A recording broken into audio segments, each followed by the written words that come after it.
வாழ்க வையகம், வாழ்க வையகம், வாழ்க வளமுடன். குரு வாழ்க, குருவே துணை. அருட்பேராற்றல் கருணையினால் இயற்கை யோகா மையம் இன்று அபிராமி அந்தாதியின் 47வது பாடலை சொல்லி பாடி மொழிகிறது. காரணம், இப்பாடலை கேட்க, படிக்க, பாராயணம் செய்ய யோக நிலையை அடைவார்கள். பாடல். வாழும்படி ஒன்று கண்டுகொண்டேன், மனத்தே ஒருவர் வீழும்படி அன்று, விழும்படி அன்று, வேலை நிலம் ஏழும் பருவரை எட்டும், எட்டாமல் இரவு பகல் சூழும் சுடருக்கு நடுவே கிடந்து சுடர்கின்றது.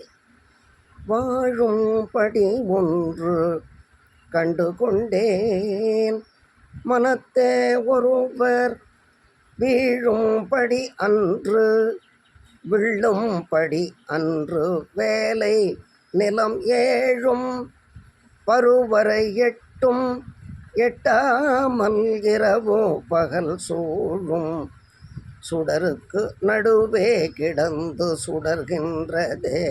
வாழும்படி ஒன்று கண்டுகொண்டேன். வாழ்க வையகம், வாழ்க வையகம், வாழ்க வளமுடன். அருட்பேராற்றல் கருணைக்கு நன்றி.